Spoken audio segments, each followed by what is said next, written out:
guessing that a lot of you fine folks thought I was dead.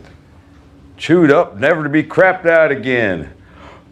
Well, here's a little refresher on who the hell I am. I wear a leather jacket, I have Lucille, and my nutsack is made of steel. I am not dying until I am damn good and ready. Now, if y'all excuse me, I am in deep need of a sandwich, a shower, and some of that wilting lion orchid deep tissue shit that Frankie learned in San Francisco. Hell, I might do it all at once. Hot diggity dog! This is magnificent! What is up, ladies and gentlemen? Welcome back to the channel. So, I'm here. If you watch The Walking Dead, you know what it is. Do I even gotta explain what is going on right now? Who are you? Oh, you better be joking. Negan, Lucille, I know I had to make a pretty strong first impression. I have here good old Lucille. This is Negan's pride and joy. She's a bat out of hell. Now, I know what you're thinking. This is supposed to be an unboxing video. I am supposed to be taking this thing out of a box. Well, to be quite honest with y'all, I got this and I was so excited to take it out and pretend to be Negan that I took it out. I took it out, and not in the way that you're thinking. What? I just took it out. I already unboxed it, but we can still do a review. So let's get to it. All right, y'all. Here we have it. Good old Lucille. Now this, number one, this is a real bat. Y'all know me. Anytime I get any kind of collector's item or anything, I get it as real as possible. This is a real bat. It weighs about like maybe 5 pounds. It's got a little bit of weight to it, and that's real barbed wire. This is real aluminum barbed wire. If y'all don't believe that this is real, I have evidence of I've cut myself a few times, more than I care to admit. I've cut my fingers on this thing. I've cut my toes. I've cut my legs when you get it around. So I try to avoid. I make sure I'm careful because I have cut myself a lot on these things. You see how they just kind of stick it out? But yeah, you see there's like blood effect on it. Could be zombie blood, could be Abraham's blood. It might even be Glenn's blood, to be honest with you. But yeah, this thing is amazing. My friend Brandon, this was sort of a gift from him. He is the Cosmic Collector on TikTok, and he makes some really fire ass content. Matter of fact, I would say he's even better than me in some cases. If you guys want to know anything about comic books, anything about pop culture, these superheroes, Marvel, DC, anything, he is the guy to go to. Follow his TikTok page. He is so freaking chill and so cool. He doesn't even realize how cool he is for getting me this bat. He has never watched The Walking Dead, which is insane.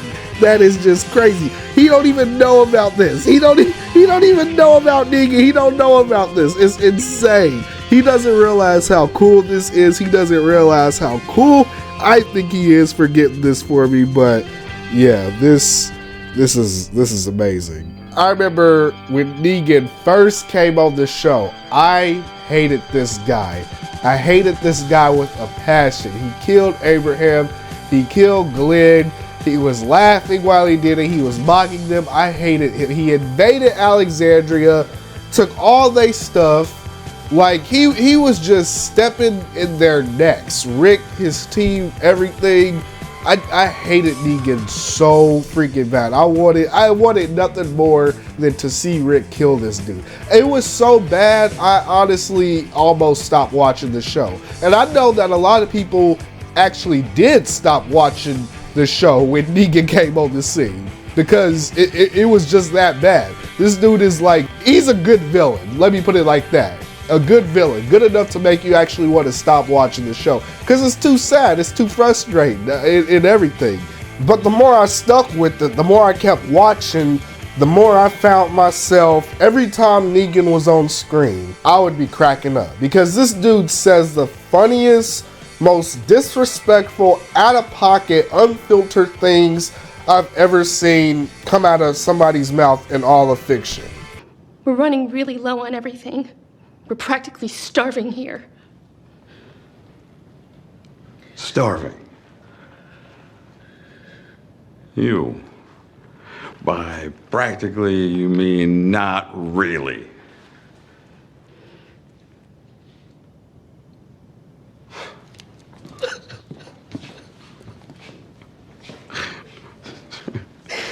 Really? Nigga, and it's crazy because season 7 was the worst. As far as the Walking Dead series goes, season 7 was the worst because they were losing everything. Like I said, Negan won. He won. He killed 2 main characters. He was just taking over. This was the Thanos of the series. There were villains after Negan.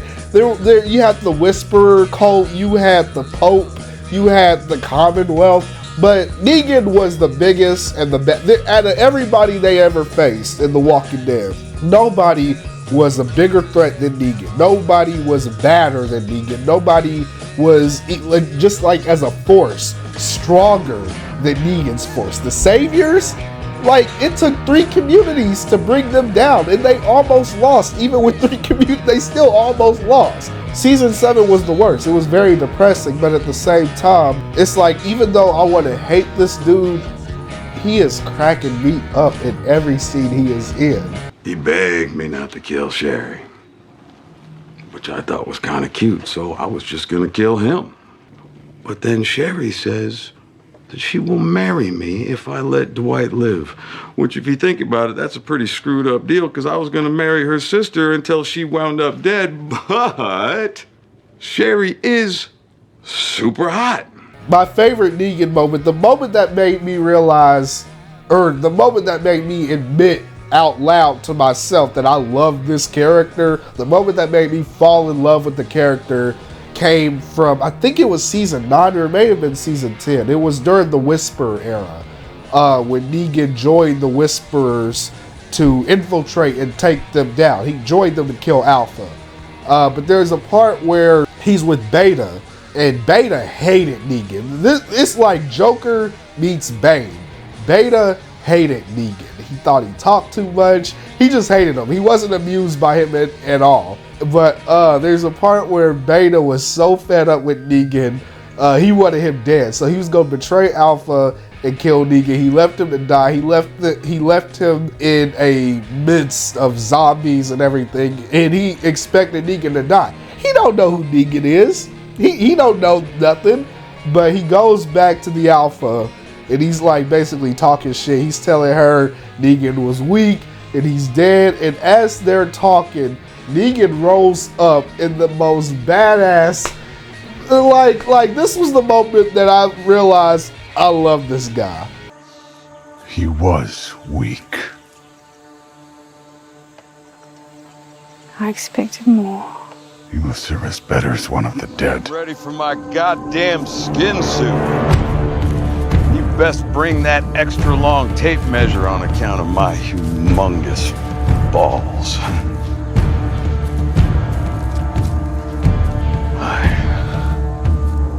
I'm Negan. We haven't formally met, but I sure as hell know who you are. This dude is easily in my top 3 list of favorite villains in all of fiction. Top 3. Negan is top 3. I love Negan. And, you know, the series, even when Rick left the show, I still kept watching because I still thought the show was good because of other characters like Daryl, Carol, Maggie, and all those people. The stories were good, but Negan is one of those characters that I think really helped The Walking Dead. He was hilarious. He was complex. The more the series unfolded and the more we got to understand him, and I say we, I'm talking about the audience, question our viewpoint on him, because when we first meet Negan, it's easy to have that tunnel vision where it's like, okay, this dude is bad, you know? But it's like, as the series keeps going and you keep seeing him and stuff like that, you start to wonder, is he bad? Is he really bad? Is he evil? Or is it just perspective? Is it up to interpretation? You know what I mean? But he's a dead city now, and they're coming out with the season 2 next year. This is iconic because he's iconic, literally. I never thought I would have a barbed wire bat, and I never thought it would be so cool, but it's only cool because he's cool. And ever since I got this bat, I have been taking pictures, I've been doing cosplay, I've been doing scenes from The Walking Dead, just imitating them, trying to get that swagger down, like trying to get his personality down packed. I love Negan. He's one of my favorite characters in all of fiction, honestly. Guys, this was my unboxing / review over good old Lucille. This girl is a vampire, man. She got blood all over her. This is so freaking cool. Brandon is a G, the Cosmic Collector. Like I said, go check out his TikTok. He needs to make a YouTube. He is on a YouTube podcast called The Hall of Nerds. It is a really good podcast. But yeah, Brandon is a GOAT for this. Brandon is a straight G for this, man. He need to watch the show. I can't believe he never got into the show. But Brandon, thank you so much. Guys, thank you so much for watching this. I hope you enjoyed this video. Let me know what you think about Lucille, Negan, The Walking Dead as a whole. Thank you so much for watching, and I will see you next time.